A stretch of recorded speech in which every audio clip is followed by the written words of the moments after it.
네, 안녕하세요. 평안히 쉬셨습니까? 하나님 오늘도 우리에게 좋은 날 허락해 주셨습니다. 만물보다 거짓되고 부패한 것이 우리의 마음이라고 성경은 말씀합니다. 우리의 마음을 믿을 수가 없는 거죠. 그래서 오늘을 살아갈 때도 우리의 마음을 믿는 것이 아니라 우리의 마음에 그리스도 예수의 마음을 품고 주님 말씀하시는 대로 살아가는 복된 삶이 되시기를 축복합니다. 오늘은 이사야 43장 10절입니다. 나 여호와가 말하노라. 너희는 나의 증인, 나의 종으로 택함을 입었나니 이는 너희가 나를 알고 믿으며 내가 그인 줄 깨닫게 하려 함이라. 나의 전에 지음을 받은 신이 없었느니라. 나의 후에도 없으리라. 아멘. 성경을 읽어보면 이스라엘은 하나님에게 있어서는 눈이 있어도 보지 못하고 귀가 있어도 듣지 못하는 존재와 같았습니다. 너무 오랫동안 어두운 곳에 감금되어 있어서 시력을 잃어버리고 그리고 너무 큰 소리를 많이 들어서 청력을 잃어버린 그런 사람들처럼 이스라엘은 세상의 어두운 곳에 오랫동안 머물러 있었기 때문에 결국 보지 못하는 자가 되었고 세상의 쾌락의 소리에 취해서 하나님의 음성을 듣지 못하는 자가 되고 말았습니다. 눈이 있어도 보지 못하고 귀가 있어도 듣지 못하는 존재가 된 거죠. 사실상 구원받을 수 있는 자격이 없는 그런 존재였습니다. 그런데 오늘 말씀을 보면 굉장히 놀라운 말씀이 기록이 되어 있는데요. 하나님은 이들을 하나님의 증인으로 세우고 계신다는 사실입니다. 보지 못하고 듣지 못하는 자들이지만 그러나 오히려 헛된 우상을 섬기는 열방들 앞에서는 이스라엘이 하나님을 증언하는 증인으로 서야만 한다라는 거죠.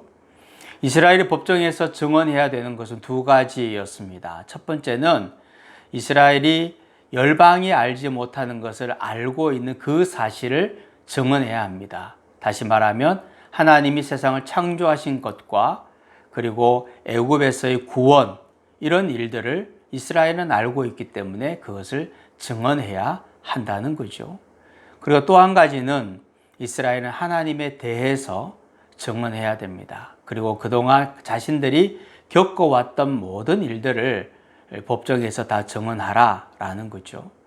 왜 하나님은 눈이 있어도 보지 못하고 귀가 있어도 듣지 못하는 이 죄 많은 이스라엘 백성을 하나님의 증인으로 세우실까? 왜 그러실까? 그 이유는 오늘 말씀을 보면 너희가 하나님을 알고 믿고 그리고 내가 하나님인 줄 깨닫게 하도록 그렇게 하신다 라고 말씀하고 있습니다.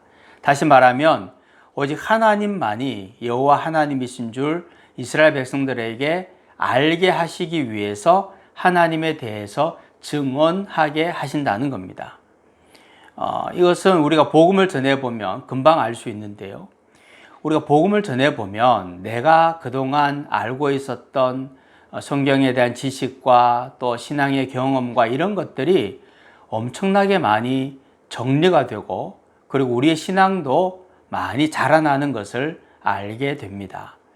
이런 생각도 듭니다. 복음을 전하는 사람은요, 10년 걸릴 믿음의 성장이 1년, 2년 만에도 이루어질 수 있겠다. 그런 경험들이 많이 있습니다. 복음을 전하면 그만큼 더 하나님에 대해서 확신을 갖게 되고 그리스도의 사랑을 더 많이 경험하게 되기 때문입니다. 하나님은 오늘도 우리를 복음의 증인으로 세우기를 원하십니다. 우리는 예수님의 증인입니다. 그래서 우리를 그리스도인이라고 이야기를 하는 거죠. 언제나 어디서나 그리스도의 증인으로 살아갈 수 있기를 축복합니다. 하나님, 내가 신앙이 약해지고 마음이 흔들릴 때 오히려 더욱더 목소리를 높여 복음을 전하는 삶을 살아갈 수 있기를 원합니다. 복음을 전하면서 그리스도의 증인으로 살면서 그리스도의 사랑과 은혜에 더욱더 큰 확신을 가지고 힘들고 어려울수록 증인으로 살아 우리의 믿음도 더 크게 성장할 수 있도록 도와주옵소서. 예수님의 이름으로 기도하옵나이다. 아멘.